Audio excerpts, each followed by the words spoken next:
Hi, we pick up today in 1 Samuel 16 in the second half of the first of three stories introducing David to Saul and to the readers of our story here.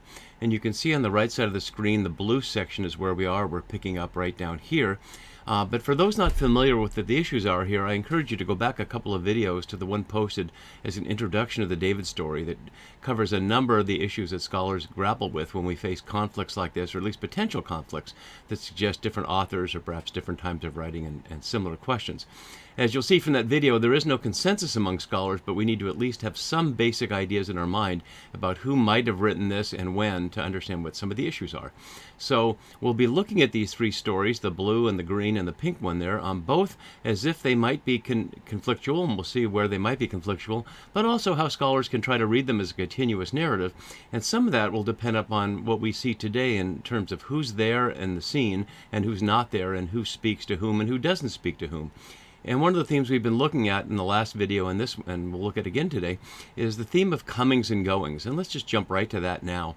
So you can see throughout this section all the comings and goings. We looked at this part up till now, and now we're going to look at this part. But even in the second episode in chapter 16, we have all these different comings and goings. And it's repeated in ways that's not necessary to the story, as we'll see. For example, Samuel will tell Jesse, send and bring David, and then the narrator will say he sent and brought him. In addition to providing evidence that he's obedient to Samuel, although whether Jesse needs to be obedient to Samuel or not is a question the text doesn't address, it's also just emphasizing the comings and goings here. And the implicit question here is, are other people coming and going that aren't named? So we'll have to look at that as we go. So in chapter 16, we're looking at this in terms of 6 scenes. The first episode is in these 4 scenes here, and we're in the middle of this one here.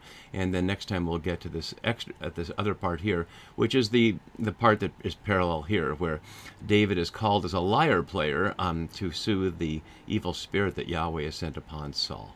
So we're also looking at this as part of this bigger structure of this entire section of the second half of 1 Samuel, and to the extent that I noted a couple of videos ago, that scholars tend to think of the history of David's rise beginning in chapter 16. Well, the A part of this chiasm goes back to chapter 15, including the part where Samuel condemns Saul as being rejected for not killing King Agag of the Amalekites. So we'll see these parallels as we continue through this. So let's go back, look at the top of our story, and we'll jump right in. So as Jesse then brings forth his other sons, we'll note that Samuel's first presumption when he saw Eliab, which Yahweh chastised him for looking with the eyes rather than with the heart, Samuel just picked Eliab out of all the sons of Jesse that had been brought there. We don't know how many were brought. We just saw, when he saw Eliab, he thought, surely this is Yahweh's anointed. But then we see different language here that suggests maybe they're not all there at one time. It says, then Jesse called Abinadab and made him pass before Samuel. Are we to hear he's calling him just from a group of sons, or is he calling him from somewhere apart from where they are in this immediate scene, somewhere in Bethlehem or outside of Bethlehem? We just simply don't know. The name Abinadab means my father is noble, and you'll see from my note down below that Saul will have a son of the same name, described in chapter 31. Coincidence or not, we can't say. And he made him pass before Samuel, and we'll see this repeated 3 times here. And I'll put up here so you can see, one could translate this, he made him Hebrew before Samuel, because the word Hebrew means to pass through or pass over. And you can see here, even if you can't read the Hebrew, the similarity between the 2 nouns, and the little shaped underneath are vowels, which would not be present in a written text that ordinary Hebrew readers would read. So the words would look very close together. So there's some kind of wordplay there, especially since 1 Samuel is one of very few books in the Bible, along with Jonah and Genesis, that use the word Hebrew in Hebrew, as opposed to using it in the New Testament in Greek. So the authors certainly know of the word Hebrew. It's the word that the Philistines used for the Israelites, and it's also the word that Saul used when he was trying to provoke them to get going. A pejorative word used by an insider, as we know many ethnic groups use words that pronounced by an outsider, like the N word for black people, would be considered hideous to say, but can be said amongst the group because it has a different meaning there. So when Saul describes the Hebrews, he means a different thing than when the Philistines describe the Hebrews. But here, it's suggesting these maybe are Hebrews, because we don't know anything about the ethnicity of Jesse of Bethlehem. He's not an Israelite, to the extent that Israelite isn't even an identity that some of these people identify with, and neither is David, as we'll see. So we'll start this little litany that makes it seem like a folk tale as it repeats itself, or a fairy tale as it repeats 3 times, and a very symmetrical structure. So he made him pass before Samuel, and he said, it's ambiguous who the he is here. Is it Samuel or is it Yahweh? Yahweh can speak of God's own self in the third person, so the fact that neither has Yahweh or the Lord chosen doesn't mean it's not Yahweh. But we'll see in verse 10, Samuel said to Jesse the identical thing, implying this was Samuel here. But for readers, it's ambiguous. Is this Yahweh speaking to Samuel? Just as Yahweh said to Samuel, no, not Eliab, the one I see with the heart, you're still looking with the eyes. Although we don't see anything here about what Samuel sees in Abinadab. Samuel is now rightly reticent to express his own view until Yahweh confirms that one of these is the right one. So neither has the Lord chosen this one, Bakar here, and it's repeated again as part of this little litany 3 times. Then Jesse made Shammah pass, and notice the difference. Jesse called Abinadab, but made Shammah pass. It's slightly different here. The word Shammah literally means devastated or abandoned, which could not be a name someone would give a child, so leading most scholars to think it's probably a variation on something else like Shemayim, which means the sky or heaven, or Shem, which means name. We don't have to worry about that too much because he's here and then he's gone. So he made him pass by, and he said, neither has Yahweh chosen this one. And then we find out there's 7 sons, and we don't hear all their names, and we don't hear them all laid out, but it's much like in many folktales where there's a couple of things tried, and then we hear there's a whole lot of them tried. And one interesting thing about 7 is 7, as I'm sure most listeners know, is a number of perfection and completion in the Bible. So the idea of having 7 sons could perhaps be metaphorical for completion of numbers of sons, but there are several groups of 7 sons in the Bible. For example, in Ruth, and then later in 2 Samuel, in Job, also in Acts, and in the non-canonical 2 Maccabees 7, the most famous one about the widow who has 7 sons, all who were martyred. So we might think that 7 sons is all the sons, and so there's a certain suspense. Wait a minute, I thought Yahweh said go to Jesse, and now all the sons have passed before, and now Samuel says Yahweh has not chosen any of these. And so there's a tension in the story here as there's a question of are there any more? And so we see here David as the 8th son is an outsider, outside the complete number of 7, as Brueggemann says, and he will be separate from the rest of his brothers. He will not be close to his brothers as king, and we'll see how that plays out in the larger story. So Samuel said to Jesse, are all your sons here? But as Bailey notes, there's an ambiguity in the Hebrew of this, which you can see below. It literally means have the young boys finished or been complete. The word tamim here in the Nephil can simply mean to complete an action. In a different form, it can mean a completed person, but here it's referring more to action. There's a similar example in 2 Samuel 15 where it also refers to a parade of people passing by. And Bailey suggests a potential sexual undertone there. Have the young boys finished? Whether that's implying that they were engaging in sexual activity together or alone. But we'll see there are a number of times where there's sexual activity implied. And the books of Samuel carry much sexual activity. The most famous, of course, is David and Bathsheba. But there's others as well. And we'll look at the work of Aaron Fleming, whose doctoral dissertation is on sexuality in these books, although she doesn't raise this question exactly the way Bailey does here. So whether it's all your sons are here or the question of the boys finished, the answer, there remains yet the youngest, or literally the smallest, Hakatan, and that would contrast immediately with the sense that no one was taller than Saul. He was head and shoulders above everyone else.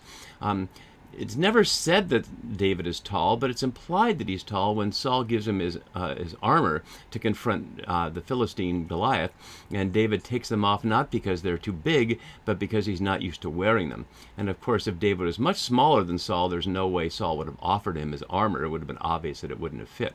So it's at least implied that David is also tall, but as we'll see in a minute, among the many attributes described about David by the narrator in verse 12, as we'll see in the next scene in verse 18, tall is not the one.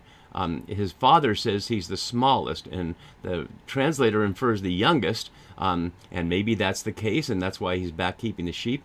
But he didn't come out with the 7. The assumption was he couldn't possibly be the right one because he's the youngest. But here hides in the Hebrew hene, behold, which is a number of times in this section, and the New RSV almost never translates it, so I try to point those out. But behold, he is keeping the sheep. And as a number of scholars have noted, the image of keeping the sheep parallel in one level to Saul keeping the donkeys. Donkeys were a royal metaphor, and we think about in the New Testament of Jesus riding on a donkey into Jerusalem as king. But here, keeping the sheep suggests the metaphor for Israel. And of course, it's Psalm 23, at least traditionally written by David, the Lord is my shepherd. And so the idea of the people as sheep and God as shepherd, or God's designated king as shepherd, is a very familiar one in the Hebrew Bible. So that would suggest something about David as a shepherd that would make him king.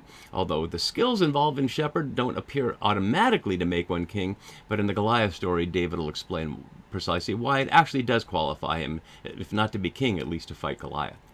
And so now Samuel says to Jesse, send and bring him, for we will not sit down until he comes here.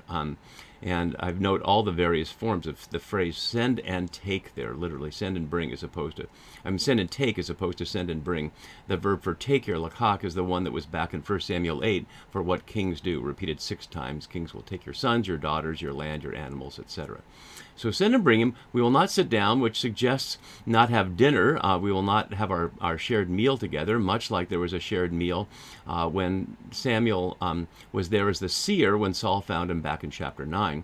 The term literally means to turn about or turn aside, so it could mean we won't leave this place until he comes, but the translation here suggests that they're all going to have a shared meal. And it would be unusual if someone came to town and met the elders and then an important person like Jesse, and there wouldn't be at least some meal shared.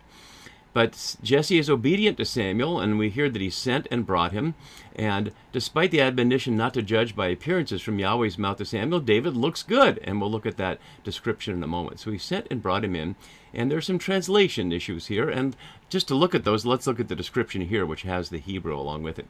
So the first one is admoni, which is translated as ruddy, or literally reddish, and most scholars suggest that implies something like red hair, much like Edom and Esau in Genesis, who's described as hairy and ruddy. It could be skin color, but as we'll see in artistic images of this scene, at least some understand it as red hair, which would have been unusual and set him apart. It's also described in the URSV as beautiful eyes, imye ainim, but Diana Edelman has translated this and the next one to say something about the interior part of David, not the visible part, beauty of vision. And it's a certain irony there in the question I implied in my little black box at the top, which can be seen with the eyes and which with the heart. If it's beautiful eyes, the beautiful eyes can be seen with eyes, but the beauty of vision probably can't be seen with the eyes. That's something that has to be inferred from how someone lives. Similarly with the translation handsome, tov roi, and she takes that of good insight. You can see that as he looked good, or he could see well, or have good insight. And so she takes both of those as elements of his character rather than of his appearance. These will be added to in the next scene with 5 other things, and we won't look at those in detail now. We'll look at them in their context there. But one needs to ask why all these details, and which of these, if any, qualify him to be the king. And if they don't qualify him to be the king, then why do we need to know all those things? But we'll hold the ones in verse 18 aside for now and return to our immediate passage. So, having gotten that description, Yahweh said, rise and anoint him, for this is the one. Rise, the word kom literally means to stand up. And anoint here. And it's anoint. The verb for anoint is 29 times in the Deuteronomistic history, which is all the way Deuteronomy to 2 Kings. But it's only twice in Judges before this, and there it's in a parable as well. So here's the first time it's actually being spoken out loud. Even though plainly Samuel did put oil on Saul from a vial, not from the horn, as we'll see here in verse 13, but the verb for anoint wasn't stated there. So where is this taking place? As my note below says, the location is unstated. And one of the questions is, although the narrator says Samuel took the horn of oil and anointed him in the presence of his brothers, presumably also his father is there, but what about the city elders? When we looked at the elders in the last part, in the last video, where they came to Samuel trembling, and then Jesse the Bethlehemite was not named, but then was part of the scene without being named. Now we have the opposite, where the brothers are named and the father is not named as being part of this, but he must be. But what about the elders? And the reason that matters is this seemed to be happening amongst a small group. But does Saul know about it? If the elders of the city see this happen, certainly they would be one to tell Saul, would they not? That's never named exactly, but it's certainly a possibility. So there's, in all the comings and goings, there are the comings and goings that aren't narrated here of Jesse and the elders. So to look at what is told, Samuel took the horn of oil, matching David's taking of the lyre, as we'll see in verse 23. And again, Karen here, the horn, in contrast with the vial that he put on on Saul back at the beginning. And anointed him in the presence here, or verb kerub, in the midst of. And as Borgen notes, perhaps a hostile element as it is surrounded, which puts David at the center, much like Joseph at the center of his brothers, and there may be many parallels there, as we'll look at eventually. But maybe not. Maybe it's just in the presence, and as we'll look at artistic images of this across the centuries, we'll see how artists have struggled to make sense out of these different elements. And so once he's anointed, then the magic happens. The Spirit of Yahweh came mightily upon David here. It's an unusual word here. It was supposed to come on Saul that way, and we'll see it ironically in chapter 18. But the Spirit of Yahweh came mightily upon David, and this is the first time he's named. There are no other Davids in the Bible. The name means beloved. And isn't that an interesting thing that the most famous king has a name, but he's never said to love anybody, as we'll see. Many people love David, including Yahweh, but it will never said that the beloved loves anybody. And notice that the Spirit, it said, came upon David from that day forward, as opposed to the evil spirit that we'll see in the next scene that comes upon Saul and seems to come and go. So after this, Samuel set out and went to Ramah. And if we look at our map here just briefly, we see that our scene was taking Bethlehem down here, and Ramah is up there. So Samuel, having completed this act, goes home and is done, as far as we can tell, although Saul will try to get him back into the action even after he's dead later. So before we finish, let's look at a few images of this scene, because there are many, many artistic images of the scene, and these four I want to show you really, or five actually, really contrast how interpreters visually take this scene. So here is the oldest one from the 4th century Dura Europa, and you see the linear style, very much like an iconic style there, and David does not seem very distinguished from the others, presumably his brothers. A millennium later, we see this from Jean Foucault from 1458, and I think this is a powerful one because it shows this pile of dead soldiers in the background, implying what happens with a king. So it's got this literally dark but spiritually dark image there to contrast with the hopefulness about David, but always with the shadow of violence and death in the background. 200 years later, from Francisco and Tolanez here, we see David here with this long hair, looking very feminine looking, and you'll see that the people behind are holding up the crown, and people are watching from a little bit of a distance, but not that much of a distance. Here's another one from Nikolai Abraham Abildard from the 18th century. I'm not clear exactly what year. And you see there's the red hair. And you notice how young David looks. People taking literally that sense of youngest or smallest as if he's just a small child. But no time would really have passed, as far as we can tell, when he's going to take on Goliath. So the image of him, the small child there. And here's one that's anonymous, as far as I could tell, could not find a source for it. But you see how it also shows David as a child, not with the red hair, but with the others, presumably the brothers, at a little bit of a distance and just alone with Samuel. So with all those images in mind and the words of the text, David has now been named, he's now been anointed, but Saul is still king. So what will happen when there's two anointeds over the people of Israel? We'll see what happens next time.